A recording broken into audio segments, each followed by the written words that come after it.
पत्रावरून बोलले. हां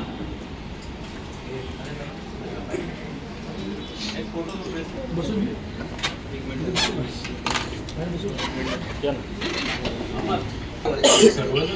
नम्रता यांचा माईक लावत इकडनंच घेते मी. अरे विज्युअल तो मला मागे ना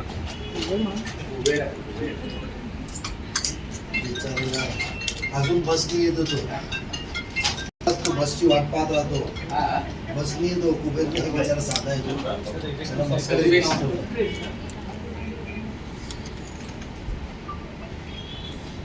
असे महापौर दोनच तुमचा चालेल. सर बरोबर पण बोलला. आणि दोघांचा एक दोन अजिबात पेहराव और सब देखोगे तो NM कंपनीची माणसं आहेत सगळं. NM ब्रँड चालतो काय ऊपर भी NM ही है.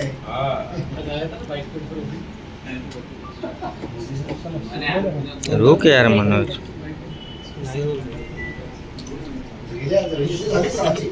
संजय आहे ना त्याच्यात? भाई करतो ना भाई. ते दे. अमर संजू उद्या आता काही दिवसात आपण हा, देतो. मुख्यमंत्री एकनाथरावजी शिंदे. इकडनंच घेऊ बाईट. लक्ष नाही पण तुमच्या चर्चेमध्ये हा ग्रीन आहे सांग ना मला लवकर काय करू ठेव ना. दे लवकर अयो पक्षप्रवेश कधी आहे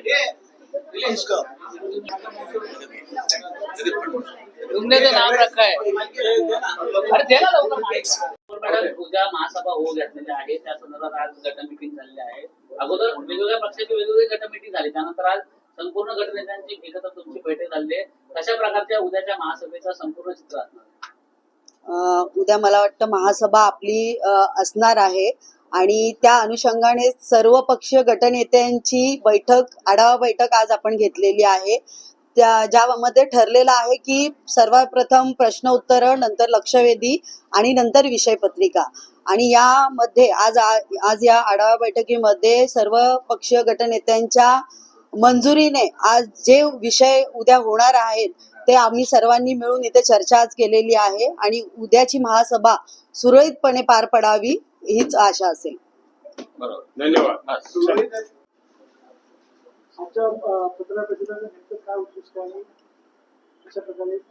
आज या ठिकाणी नेहमीप्रमाणे महासभेच्या अगोदर सर्व पक्षीय गटनेत्यांची महापौरांच्या अध्यक्षतेखाली बैठक नेहमीप्रमाणे होते तशी या ठिकाणी बैठक झालेली आहे. आणि या बैठकीमध्ये महासभा चालवण्यासंदर्भात महापालिकेच्या नियमाप्रमाणे प्रश्नोत्तर असतील, लक्षवेधी असेल आणि त्यानंतर जो अजेंडा असेल तो एकत्रित करण्यासंबंधीची चर्चा झालेली आहे. आणि त्यामध्ये सर्वानुमते त्या ठिकाणी प्रश्नोत्तर घेण्यासंबंधी सुद्धा चर्चा झाली, लक्षवेधी घेण्यासंदर्भात सुद्धा चर्चा झालेली आहे. आणि त्याचबरोबर पुढचे जे अजेंडा असेल त्या विषयाचे कोणते मंजूर कोणते नामंजूर करण्यासंबंधी सुद्धा सर्वानुमते चर्चा करून एकमत झालेलं आहे. सभागृहामध्ये उद्या होणाऱ्या सभागृहामध्ये सर्वसाधारण सभेमध्ये या संदर्भात माननीय महापौर महोदया सभा चालू व्हायच्या अगोदर सभा कशा प्रकारे काही चर्चा झाली याची घोषणा करतील.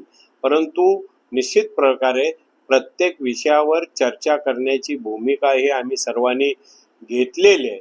चर्चा फक्त काही मर्यादित असावी, त्यांच्या गटनेत्यांनी त्यांना मर्यादा ठेवावी. पक्षनिहाय काही चर्चा कोणी करायची या संबंधीचा निर्णय त्या पक्षाचे गटनेते घेतील या संदर्भात चर्चा झालेली आहे. आणि हा क्रम जो आहे तो कसा असेल ते उद्या माननीय महापौर महोदया सभागृहामध्ये त्या पद्धतीने जाहीर करतील. आशा करूया की ही उद्याची महासभा जी आहे आजच्या चर्चेप्रमाणे सर्वांनी घेतलेल्या निर्णयाप्रमाणे सर्वजण तसाच त्या सभागृहामध्ये आचरण करतील. आणि एक निश्चित प्रकारे ठाणे शहर एक वेगळ्या प्रकारचे शहर आहे. या सभागृहामध्ये डॉक्टर बाबासाहेब आंबेडकरांच्या नावाने हे सभागृह आहे आणि या सभागृहामध्ये साधक बाधक ठाणे शहराच्या विकासासंबंधी चर्चा होऊन ही सभा संपन्न व्हावी अशी एकत्रितपणे एकमताने चर्चा झालेली आहे. उद्या आपण निश्चित प्रकारे हे चित्र आपल्याला बघायला मिळेल. साहेब, सभागृहाचे सभागृह नेते म्हणून आपण आपली ही भूमिका मांडत आहात. या ठिकाणी सर्वच पक्षाचे गटनेते उपस्थित आहेत, परंतु ज्या मुख्य दोन पक्षांमध्ये सभागृहामध्ये वाद दिसतो, शिवसेना असतील, भारतीय जनता पार्टी. भारतीय जनता पार्टीचे गटनेते या ठिकाणी दिसत नाही. भारतीय जनता पार्टीचे गटनेत्यांच्या तब्येतीच्या आरोग्याच्या कारणामुळे या ठिकाणी हजर नाहीत.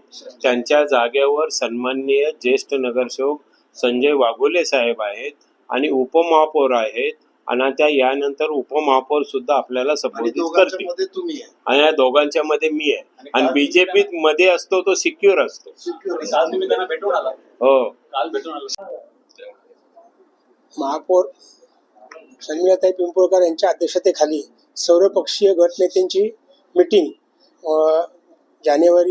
जून महिन्याच्या महासभेच्या अनुषंगाने गट मीटिंग झालेली आहे. या गट मीटिंगमध्ये सभा ही सभाशास्त्रानुसार चालेल. पहिलं प्रश्न उत्तरे, लक्षवेधी, नंतर विषयपत्रिका असे ठरलेलं आहे आणि त्या बाबतीत जे धोरण ठरलेलं आहे ते उद्या महापौर मॅडम सभा चालू व्हायच्या आधी सगळ्या सभागृहाला अवगत करतील. एकंदरीत असं चित्र आहे. वारंवार पाहिलं गेलं तर या अगोदर देखील आपण स्वतः उपमहापौर असताना, भारतीय जनता पार्टीचे विषय असताना आपण स्वतः डायसवर जाऊन वारंवार आम्हाला कुठल्या प्रकारे लक्षात घेतलं, विश्वासात न घेता आहे सगळं चाललंय असं आपण आरोप करतो. नेमका आता सगळा मनोविलाप झालाय का? तर नक्कीच आम्ही महायुती म्हणून आम्ही काम करतोय, पण काही सभागृहात सभाशास्त्र सुद्धा जेव्हा कुठे थोडेसे चुका झाल्यात, दोन्हीकडून चुका झाल्या, तेव्हा ते नक्की ती चूक ही निदर्शनास आणणं गरजेचं आहे. त्या अनुषंगाने आपण विषय जे मंजूर जो विषय होता तो भविष्यात होणार नाही तसं, आणि कुठल्याही सभासदांनी पण गोंधळ घालू नये. म्हणजे भारतीय जनता पार्टीचे सदस्य असतील तसे इतर पक्षाचे असतील आणि सर्वांनी सभागृहाचं पावित्र्य राखून पुढे विषयपत्रिका चालू करायचं ठरलेलं आहे. जरी यावरती आता यावेळेस मी रागाने नाही सोडणार नाही, समाजात महासभेत सुद्धा काही गोंधळ झाला तर इससे पहले की जो महासभा है मई महीने की, वो भी हमारी एक मत से होने वाली थी. एक मिसअंडरस्टैंडिंग थी कि सभा प्रश्न पहले लिया जाए, कि लक्षवेधी पहले लिया जाए, कि एजेंडा पहले लिया जाए. तो वो मिसकम्युनिकेशन गैप था, मिसअंडरस्टैंडिंग थी, जो इस बार गट मीटिंग में सब निर्णय तय कर लिया गया है. मुझे उम्मीद है और विश्वास भी है कि कल की महासभा नियम के अनुसार की जाएगी और सभी सदस्यों को उनके प्रश्न को लिए बोलने की अनुमति दी जाएगी. विरोधी पक्ष नेता ठीक आहे, ओके ओके. कुठल्या पद्धतीने चालले त्याबद्दलच बोलूया. महासभा नाही. पुन्हा तुम्हाला बजेटसाठी जी पाहिजे असेल ती आपण नंतर बोलू. विरोधी पक्षाची जी दुरावस्था असते, सत्तेचा दबाव इतका प्रचंड आहे, पैसा पाण्याचा म्हणजे पूर आल्यासारखं, पाण्याचा पूर आल्यासारखा वाटतो. या राजकारणाला काय अर्थ आहे असं मला वाटत नाही. लोकांनी जे लक्षात घेऊन येणाऱ्या काळामध्ये जीवाला संधी मिळेल अशा लोकांना धडा शिकवण्याची गरज आहे.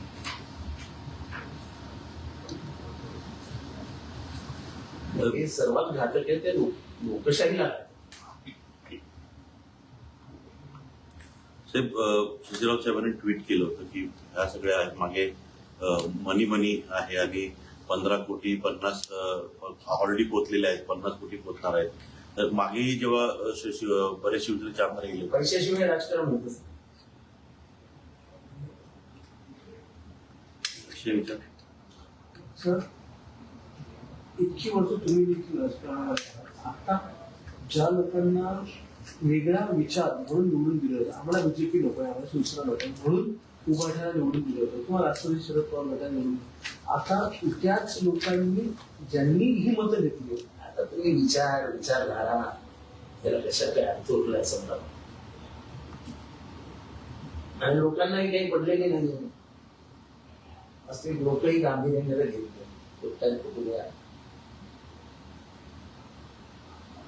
तुम्ही एक प्रकारचा राजकीय लज्जा असायची. कारणं दिली जात आहेत की आम्हाला निधी मिळत नाही, आम्हाला विकास करता येत नाही, त्यामुळे आम्ही ही कारणं किती खरी वाटतात तुला? खरी आहेत, निधी मिळत नाही, विकासासाठी काही मदत होत नाही. काँग्रेसचं सरकार होतं तेव्हा असं व्हायचं नाही, निधी मिळायचा, विकासासाठी मदत केली जायची. विरोधकांचा स्पेस राखला गेला पाहिजे, हे लोकशाहीचं प्रमुख गणित आहे.